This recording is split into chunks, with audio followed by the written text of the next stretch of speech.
Encontramos um belo pacote de sedimentos mais adiante na caverna, datado de cerca de 2,5 milhões de anos atrás. Aquela formação no meio é uma falha geológica. Ela foi formada devido a movimentos tectônicos da Terra. E se no momento em que o rio Eufrates está secando algo sob suas águas finalmente fosse revelado, neste exato momento, este rio ancestral está recuando a uma velocidade alarmante, expondo uma entrada esculpida profundamente na pedra oculta sob séculos de sedimentos. Mas não se trata apenas de ruínas. Arqueólogos relatam a descoberta de um complexo subterrâneo selado, um templo com figuras humanas distorcidas gravadas e um aviso que sobreviveu por milhares de anos. Os guardiões abaixo não devem ser perturbados. Por gerações, os moradores locais têm sussurrado a mesma coisa. Quando o rio seca, algo enterrado começa a emergir. Jesus advertiu que nos últimos dias coisas ocultas seriam reveladas, que sinais apareceriam não em um só lugar, mas por toda a terra. Então, se o rio está secando exatamente como descrito nas Escrituras, o que deveria permanecer oculto sob suas águas? Se esta mensagem lhe tocou, deixe um comentário abaixo e compartilhe seus sentimentos. Mantenha-se firme na sua fé, não se cale, porque às vezes o momento em que nos manifestamos é o momento em que despertamos. O rio Eufrates, outrora a fonte de vida das civilizações antigas, está agora a recuar a um ritmo difícil de ignorar. Estendendo-se da Turquia, passando pela Síria e pelo Iraque, este rio sustentou a vida humana por mais de 10.000 anos. Mas à medida que as suas águas recuam, algo inesperado está a ser revelado. Não apenas história, mas algo intencionalmente ocultado. Rachaduras no leito seco do rio expuseram o que a princípio parecia ser uma sombra no sedimento. Mas essa sombra revelou-se uma entrada esculpida com precisão na rocha antiga. Quando os arqueólogos entraram, esperavam encontrar ruínas espalhadas pelo tempo. Em vez disso, encontraram um complexo subterrâneo selado, estruturado, planejado e preservado. A análise de carbono sugere que partes dele datam de cerca de 2.800 a.C., colocando-o entre as construções de engenharia mais antigas, já descobertas na região. À medida que as equipes de escavação avançavam para o interior da câmara subterrânea, o que encontravam começou a mudar completamente o significado do sítio arqueológico. As paredes não estavam vazias. Estavam cobertas cuidadosa e deliberadamente, com entalhes diferentes de tudo o que se esperaria em um templo convencional. Figuras humanoides alongadas estendiam-se pela pedra, com membros anormalmente finos. Suas formas eram quase esqueléticas. Seus olhos pareciam duplicados sobrepostos como se enxergassem em mais de uma dimensão. E acima de suas cabeças, coroas serpentinas se enroscavam para cima, formando figuras que transmitiam uma sensação ao mesmo tempo simbólica e inquietante. À primeira vista, alguns pesquisadores notaram semelhanças com representações da antiga Mesopotâmia. Figuras que lembram os Anunnaki, os chamados descendentes de Anu, que nas primeiras civilizações acreditava-se governarem os céus, a terra e até mesmo o submundo. Em cidades antigas como Uruk e Babilônia, esses seres não eram temidos, mas reverenciados, vistos como juízes governantes e intermediários entre a humanidade e o divino. No entanto, aqui a representação parece diferente, como se aquilo que antes era venerado tivesse se transformado em algo completamente diferente. Um aviso preservado através dos milênios.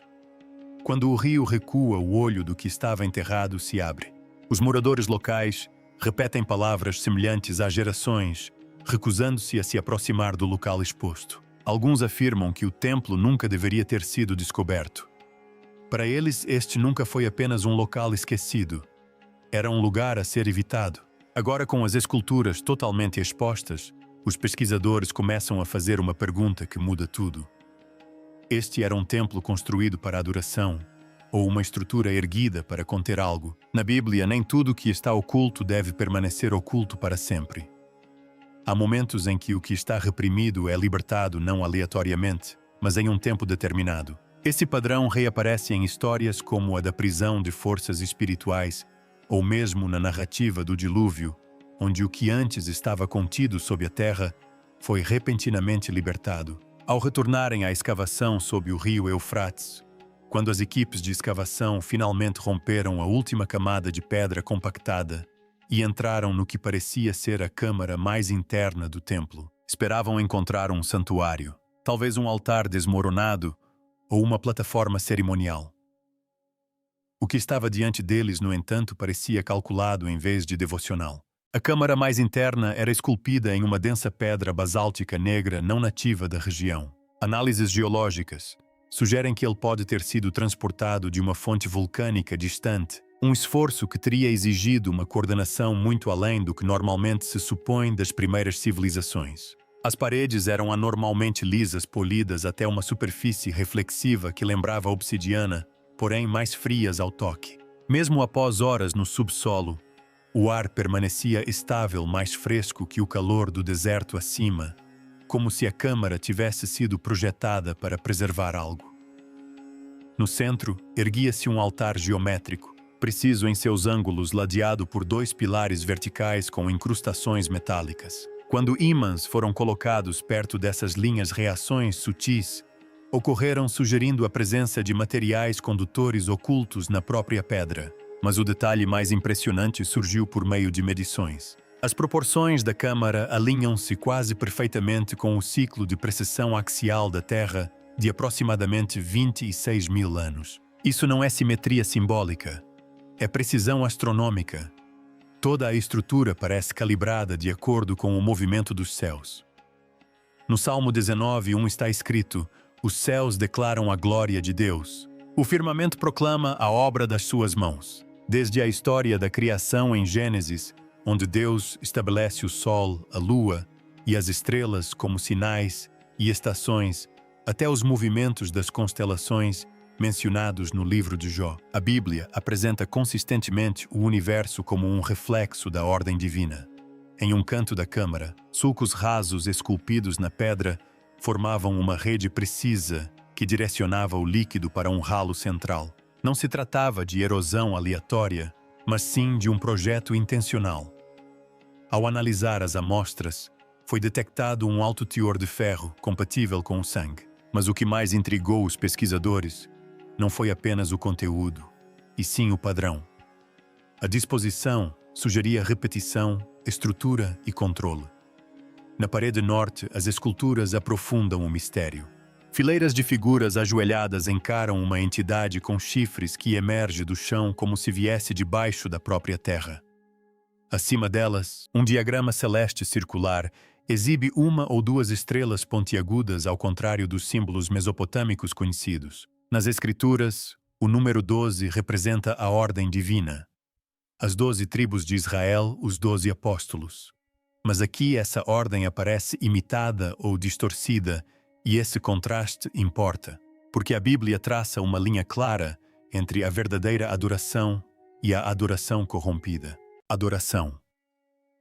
A humanidade sempre almejou os céus, mas nem todos os caminhos levam a Deus.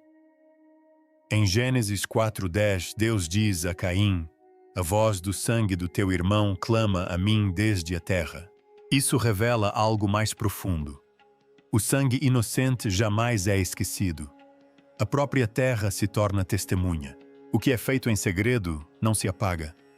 Portanto, quando vemos uma estrutura onde o sangue parece ter sido repetidamente derramado no solo, o significado se torna mais profundo. Não como prova de algo sobrenatural, mas como reflexo de uma verdade repetida ao longo das Escrituras. Nada permanece oculto para sempre. E talvez o que esta câmara revele não seja apenas uma prática antiga, mas uma lembrança da linha que a humanidade nunca deveria cruzar. Mais adentro, os arqueólogos descobriram algo que pode ser ainda mais significativo do que a própria estrutura, uma biblioteca escondida. Não se tratam de fragmentos dispersos, mas de centenas de tabuletas de argila, cuidadosamente armazenadas em compartimentos de pedra, selados, preservadas contra o tempo e a água. Cada tabuleta continha inscrições em línguas antigas, sumério-acádio, e escritas ainda não identificadas. Os escritos parecem documentar leis, sistemas rituais e observações celestes detalhadas, sugerindo um nível de conhecimento muito mais estruturado do que se imaginava. O que torna esta descoberta notável é o método de preservação. As tabuletas foram revestidas com betume, uma substância impermeável natural, o que lhes permitiu sobreviver durante milhares de anos debaixo do rio. Algumas inscrições fazem referência a governantes cujos nomes não constam em registros históricos conhecidos. Outras sugerem sistemas de conhecimento astronômico, espiritual e possivelmente tecnológico que se perderam ao longo do tempo. Se confirmada essa descoberta, poderá reformular nossa compreensão das primeiras civilizações. Mas além da história, há simbolismo aqui.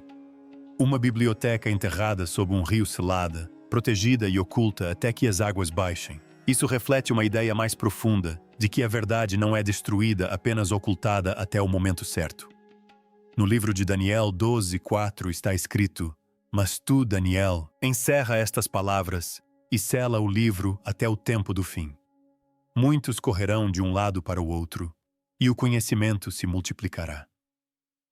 Na história de Daniel, as visões proféticas não deveriam ser compreendidas completamente de imediato. Elas foram preservadas para uma geração futura, uma que estivesse preparada para compreendê-las. Essa ideia permeia as Escrituras.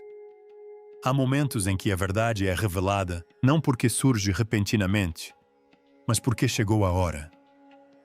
Assim, quando vemos uma biblioteca enterrada emergir com o ressecamento do rio, ela se torna mais do que uma descoberta arqueológica. Mas, dentro da própria escavação, o foco permanece firme. Os pesquisadores agora estão catalogando, traduzindo e cruzando informações de cada tabuleta, tentando separar a história verificável da especulação. Para eles, a importância não está em tirar conclusões precipitadas, mas em compreender o que esses registros realmente representam. Porque neste momento, a descoberta levanta mais perguntas do que respostas. Não sobre profecias, mas sobre quanta história da humanidade ainda permanece oculta sob a superfície. Não muito longe da câmara e da biblioteca submersa sob o rio Eufrates, equipes de escavação descobriram outra camada do passado, câmaras funerárias seladas escondidas sob sedimentos compactados. Não se tratavam de sepulturas comuns, eram túmulos reais. No interior, os arqueólogos encontraram sarcófagos ornamentados esculpidos com precisão, contendo ornamentos de ouro, armas cerimoniais e coroas cravejadas de joias. Artefatos feitos de lápis lazuli e cornalina, materiais associados à realeza da antiga Mesopotâmia, apontam para indivíduos de imenso status e poder. Cada detalhe sugere que esses eram governantes outrora temidos, honrados e lembrados, mas agora completamente desconhecidos. Algumas inscrições esculpidas nas paredes de pedra e em objetos funerários ainda estão sendo estudadas. Se traduzidas, podem revelar nomes que desapareceram da história registrada. Reis que governaram cidades, comandaram exércitos e moldaram civilizações apenas para serem apagados pelo tempo. Essas tumbas representam um contraste silencioso com tudo o que existe acima delas. Poder, riqueza, influência, tudo cuidadosamente preservado na morte, mas nada disso permaneceu visível. Dinastias inteiras reduzidas ao silêncio sob a terra. No livro de Eclesiastes 5:15 está escrito: "Assim como saiu do ventre de sua mãe, nu voltará para lá, e nada levará do seu trabalho." O versículo aborda diretamente a ilusão da permanência. Por mais grandioso que um rei se torne, por mais que acumule riquezas, nada disso o acompanha além da sepultura. Há um poderoso paralelo bíblico na história de Nabucodonosor, segundo um dos maiores governantes da antiga Babilônia. No auge do seu poder, ele se ergueu sobre o seu reino e proclamou a sua própria grandeza. Mas, de acordo com as Escrituras, ele foi humilhado, destituído da sua autoridade, levado ao isolamento até reconhecer que todo o poder, em última instância, pertence a Deus. A história dele não se resume a julgamento. Trata-se de perspectiva. Porque ao estar dentro desses túmulos cercado por símbolos de autoridade e riqueza, uma verdade se torna incontornável. Tudo o que um dia definiu esses governantes ficou para trás. Para os arqueólogos, essas descobertas são registros inestimáveis da história antiga. Cada artefato acrescenta detalhes a uma civilização que ainda estamos tentando compreender. Mas, além da importância científica, há aqui um reflexo humano que se repete ao longo do tempo. Quando os arqueólogos começaram a analisar as gravações de áudio capturadas nas camadas mais profundas sob o rio Eufrates, o que encontraram não foi imediatamente compreendido, mas foi sentido. As gravações revelaram tons infrassônicos profundos, frequências abaixo do alcance da audição humana. Esses não são sons que você ouve conscientemente, mas sabe-se que afetam o corpo. Pesquisadores relataram uma leve pressão, desconforto e até mesmo a sensação de estarem sendo observados enquanto trabalhavam perto da câmara. Os instrumentos confirmaram que esses tons seguiam padrões rítmicos não aleatórios, nem ruído ambiental, mas sim pulsos estruturados que se propagavam pelo solo. Inicialmente, a explicação apontava para a geologia. Cavidades subterrâneas podem amplificar vibrações naturais. Variações de temperatura, mudanças de pressão e a densidade das rochas podem produzir ressonância de baixa frequência. No entanto, à medida que múltiplas gravações foram analisadas, alguns pesquisadores começaram a descrevê-la de forma diferente. Algo subjacente repetindo-se cíclico respondendo. O que torna essa descoberta significativa não é apenas o som em si, mas o que ele representa. Durante a maior parte da história da humanidade, fenômenos como esse teriam passado completamente despercebidos. O ouvido humano não consegue detectar essas frequências. É somente por meio da tecnologia moderna que temos consciência de sua existência. Essa constatação por si só introduz uma espécie de humildade, um reconhecimento de que a realidade se estende além daquilo que percebemos naturalmente. Nas Escrituras, existe uma ideia semelhante. Em Romanos 8:22 está escrito: porque sabemos que toda a criação geme em harmonia. O versículo é frequentemente interpretado de forma espiritual, como um reflexo de um mundo afetado pela fragilidade aguardando restauração. Mas a imagem que ele carrega é impactante. A própria criação é descrita como produtora de uma espécie de som, uma tensão subjacente. Há momentos na Bíblia em que a Terra reage de maneiras que transcendem o controle humano. Quando Jesus morreu, a Terra tremeu. Quando os muros de Jericó caíram, seguiu um padrão de som e tempo. Esses eventos não foram explicados pela ciência, mas revelam um tema consistente. O mundo físico não é tão silencioso ou estático quanto parece. Portanto, quando instrumentos modernos começam a detectar vibrações estruturadas sob um sítio arqueológico antigo, a questão não é se o fenômeno é sobrenatural ou natural. É algo mais simples e mais perturbador. Quanto do que acontece ao nosso redor sempre esteve lá, só não tínhamos a capacidade de ouvir antes. E agora que podemos, o que exatamente estamos ouvindo? À medida que a investigação sobre o rio prossegue, o que começa a emergir não é apenas uma estrutura, mas uma convergência. Geometria acústica, alinhamento celestial e design ritualístico estão todos presentes no mesmo espaço confinado. Cada elemento, quando estudado individualmente, pode ser explicado. Os povos antigos observavam as estrelas, compreendiam a ressonância do som. Desenvolveram sistemas simbólicos ligados a ciclos e estações do ano. Mas aqui esses elementos não estão separados. Eles são integrados, dispostos em camadas com uma precisão que sugere uma intenção que vai além da função isolada. A câmara se alinha com os ciclos celestes. As paredes respondem às frequências sonoras. O piso canaliza o material em padrões controlados. As esculturas retratam seres emergindo das profundezas, e as inscrições alertam para algo que não deve ser perturbado. Individualmente, esses detalhes apontam para uma compreensão avançada. Juntos, eles formam um padrão de tempo, um padrão de controle, um padrão de contenção. E esse padrão ecoa algo profundamente familiar nas Escrituras. Em 2ª Epístola aos Tessalonicenses 2:7 fala-se de algo que é contido, retido, até o momento em que lhe é permitido ser revelado. O texto não descreve uma estrutura ou um lugar. Descreve um princípio, nem tudo se revela de uma só vez. Que existem forças, eventos e realidades que existem, mas ainda não foram libradas. Essa ideia aparece repetidamente ao longo da história bíblica. Na época de Noé, a Terra atingiu um ponto em que sua corrupção foi descrita como completa. No entanto, o dilúvio não veio imediatamente. Houve um período de aviso de preparação. A arca foi construída ao longo do tempo. O momento da libertação. O rompimento das águas só aconteceu quando chegou a hora marcada. Na história da Torre de Babel, a humanidade tentou unificar conhecimento, linguagem e ambição num único ato para ultrapassar os seus limites. A estrutura em si não era o problema. Era a intenção por trás dela.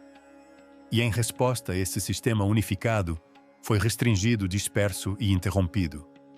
Depois, há a história do rei Salomão.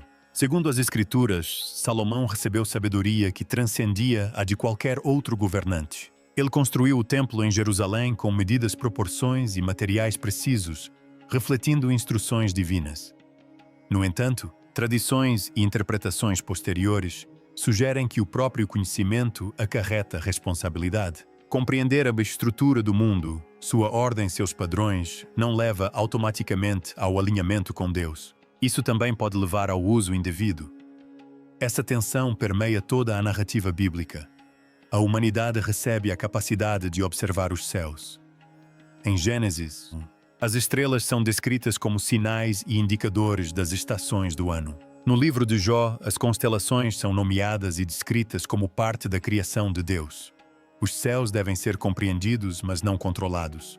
Contudo, repetidamente, há momentos em que essa linha divisória se torna tênue, quando conhecimento, poder e intenção começam a se sobrepor. Assim, quando se descobre uma estrutura que parece combinar alinhamento celestial, resposta acústica, simbolismo e contenção física, surge uma questão de difícil resposta. Era este um local de observação ou de interação? Foi construído para refletir a ordem da criação ou para interagir com algo além dela? Porque ao longo das Escrituras, a ideia de restrição não se refere à limitação, mas sim ao tempo. Há momentos em que as coisas ficam retidas, não porque não existam, mas porque o mundo ainda não está preparado para elas. E se esse princípio for verdadeiro, se houver coisas que existem sob a superfície alinhadas a ciclos, que mal compreendemos estruturadas de maneiras que refletem tanto conhecimento quanto intenção, então a descoberta de tal lugar não aponta simplesmente para o passado. Começa a pressionar algo que ainda está se desdobrando.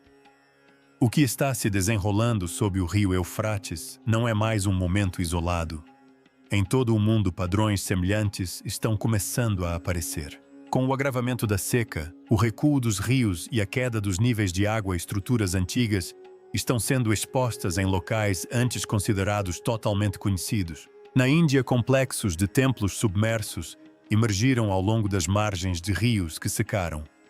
Em algumas partes da China, formações rochosas há muito enterradas e assentamentos esquecidos estão ressurgindo. Mesmo na Europa, as flutuações do nível da água revelaram vestígios de estradas, fundações e aldeias inteiras escondidas sob lagos e rios durante séculos. De uma perspectiva científica, essas descobertas não são inesperadas. Os ciclos climáticos se alteram, os níveis da água sobem e descem, e mudanças geológicas expõem o que antes estava enterrado. Pesquisadores apontam para padrões ambientais, secas, calor e variações climáticas de longo prazo como as principais explicações.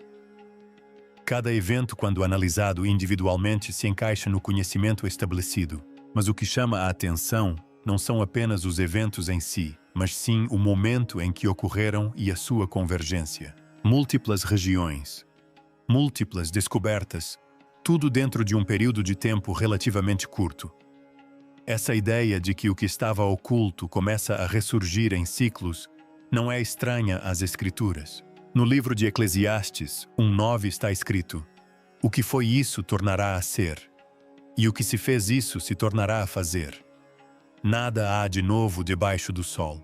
Esta não é uma afirmação sobre repetição sem significado. É uma reflexão sobre padrões e ciclos que percorrem a história, alinhando passado e presente.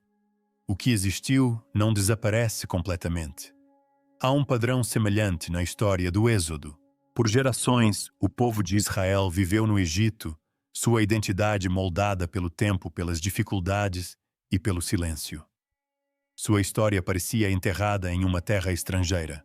Mas num momento determinado, o que estava oculto, sua identidade, sua vocação, foi trazido à luz.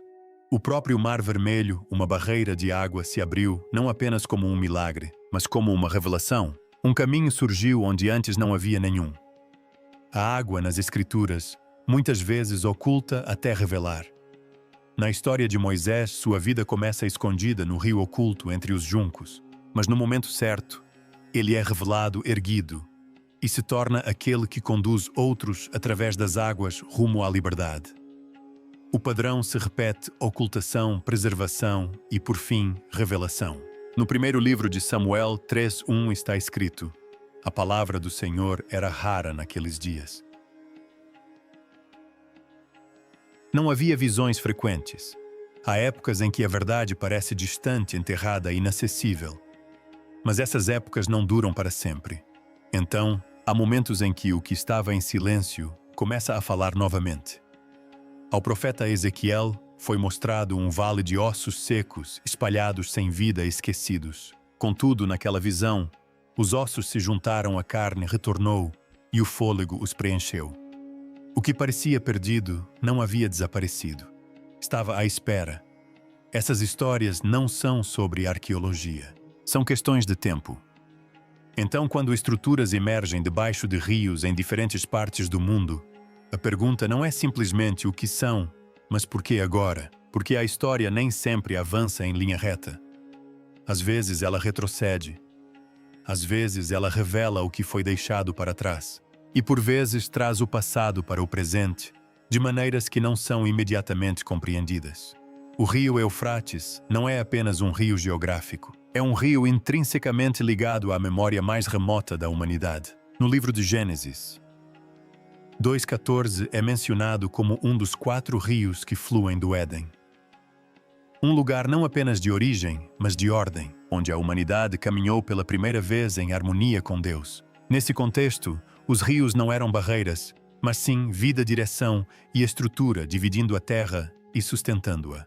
O Eufrates estava na fronteira desse início, marcando tanto a provisão quanto a divisa. As fronteiras são importantes nas Escrituras. Quando Deus colocou Adão no jardim, havia liberdade, mas também uma linha que não deveria ser cruzada. O conhecimento do bem e do mal não estava oculto, mas sim limitado.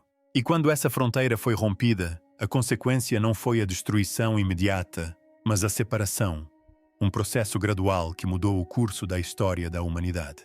A partir desse momento, a história da humanidade se torna um movimento de afastamento do Éden e um anseio de retorno.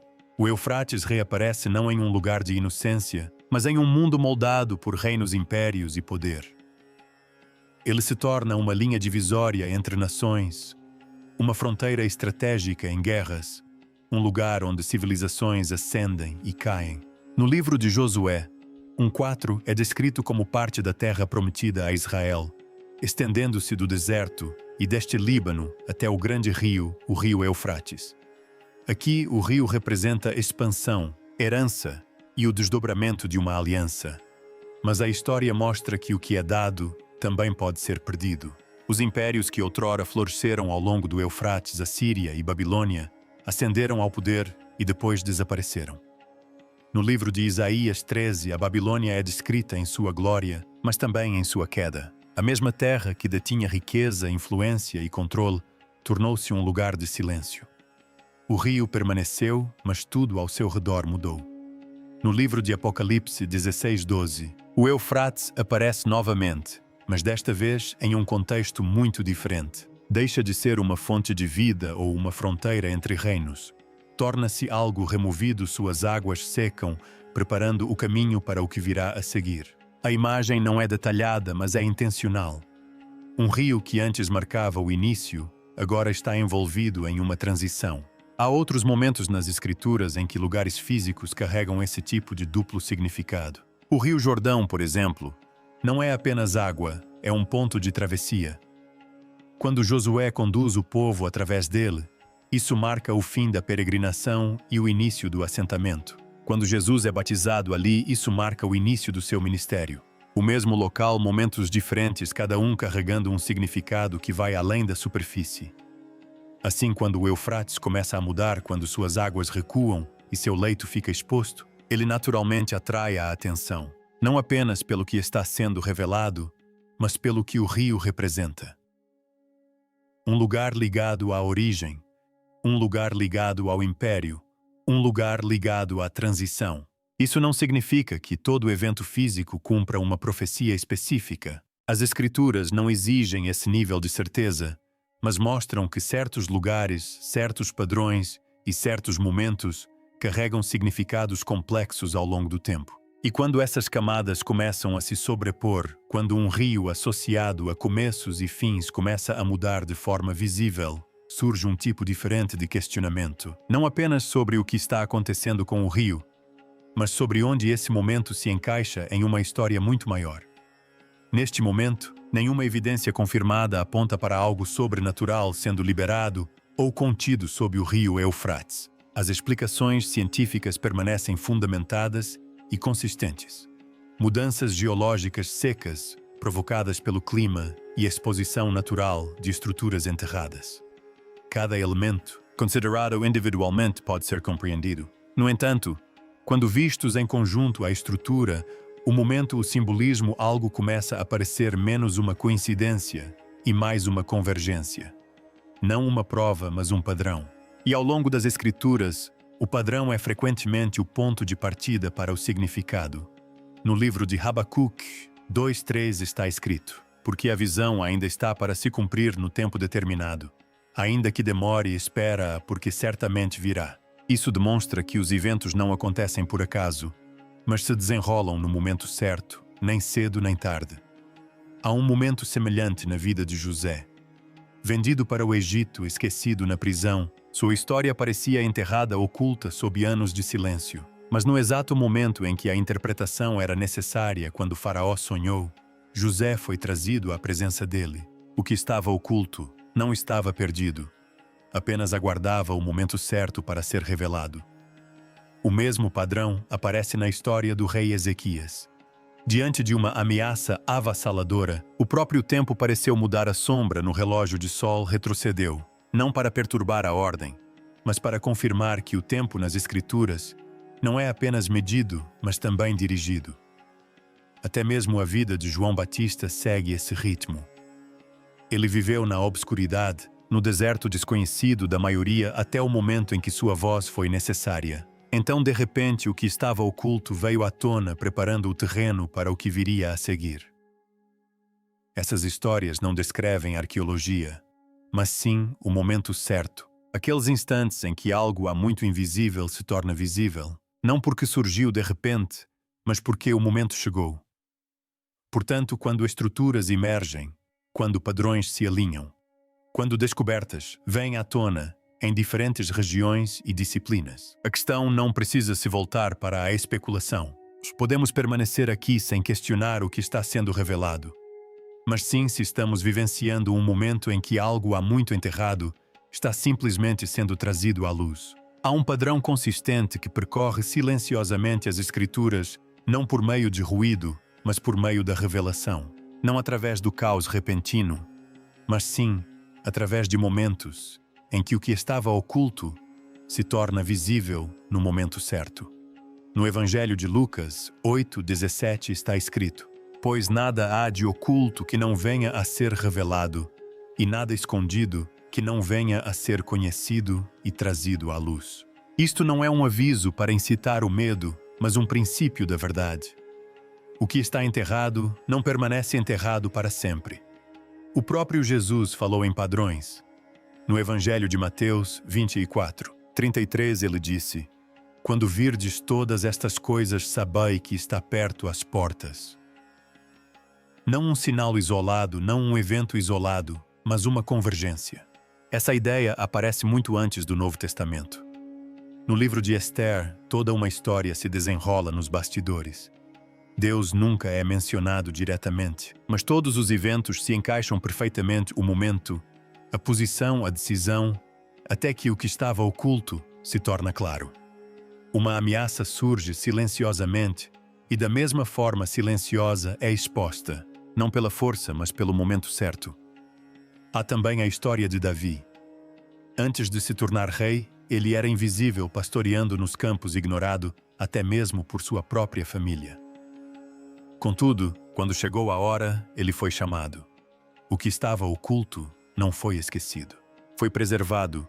E no Evangelho de Marcos 4:22, diz: pois tudo o que está oculto será revelado, e tudo o que está escondido será trazido à luz.